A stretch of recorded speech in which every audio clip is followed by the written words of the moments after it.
Hello and welcome on Tuesday, November the 12th.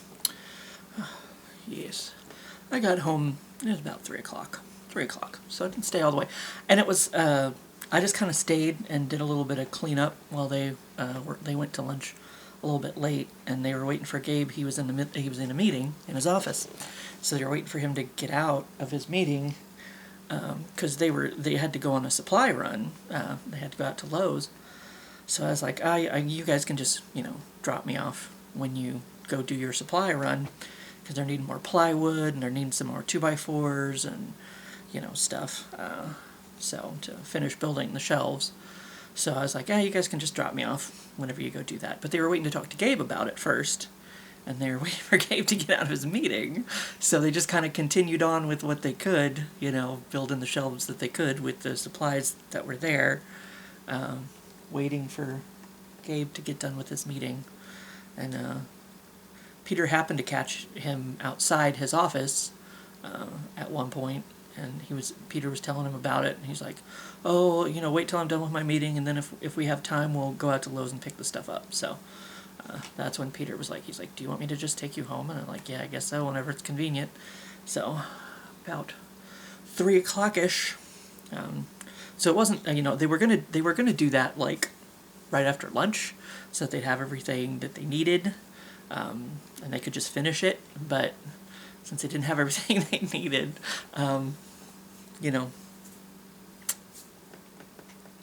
it is what it is, man.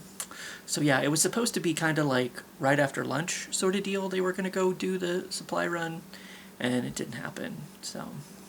But that's okay. That's okay. Because yesterday was Veterans Day, so I didn't work at all. So I've got like at least 4 hours to make up there, and I just made up an hour and a half of it, because I just counted it out at like 1 o'clock, and then I went and sat up in the break room for about half an hour before Peter got back and started working again. So I just counted, it was like, from 1 to 1:30, I just, I was on break, whatever you want to call it, and then started the clock back at 1:30, and then stayed until about 3, so that was about an hour and a half that I made up, so getting there. over the next, this week and next week, I'll probably make it up somewhere at some point, I would assume. But anyway, that's that. Yes, it is. Yes, it is.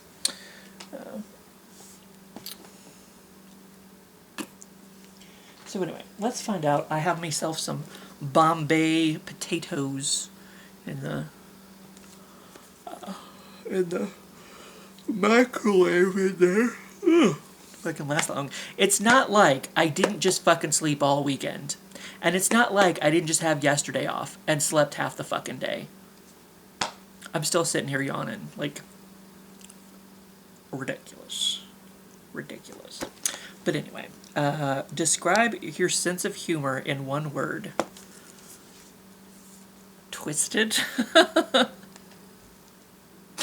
I mean, you should see the things I post. Well, actually, there's the things that I post on my Facebook page, my personal Facebook page, and then there's the shit that I don't share. I have it shaved. I have it saved to my computer. I have this folder for funny memes, but then a subfolder I have is called wrong, and all of my things that shouldn't be joked about. When I find disturbing memes that disturb your dreams. I don't know. Not everybody would appreciate the humor, the dark humor, the twisted sort of humor, joking about things that some people are like, you shouldn't joke about that. That's not right. I can find humor in anything, like.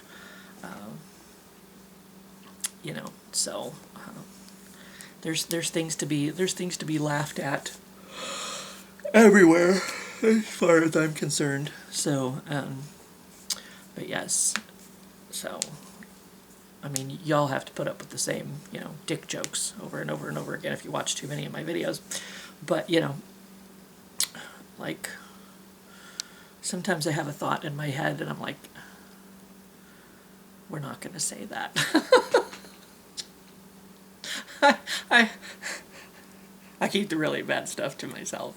So somehow, I don't know how. Um, it's whatever, man.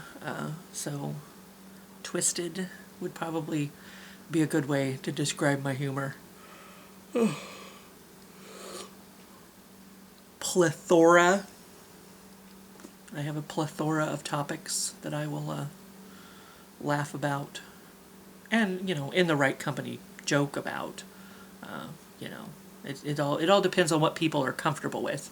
Like some people don't like, dirty humor or off-color humor or dead baby jokes, whatever. But then there's some people who, appreciate all of these sorts of things. So you just got to know your audience, I suppose, and you know, because it's a different topic. There was a girl at work once that she thought I didn't cuss, and because she was surprised when I like dropped an F-bomb one day or whatever. She's like, I didn't think you cussed. And I was like, no. I was like, I didn't think you cussed. I didn't think that you used, 4-letter words. So out of respect for you, I just didn't use that kind of language around you.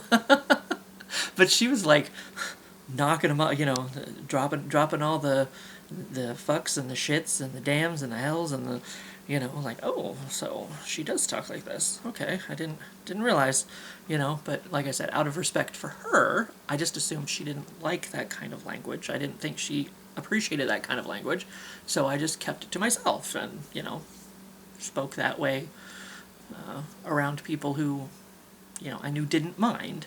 But it's kind of the same thing with humor. Like, if you don't like that sort of humor, I won't use it around you, whatever. Like, but it's in there. Trust me. Oh, my goodness. But anyway, that's probably about all of that I will be talking about today.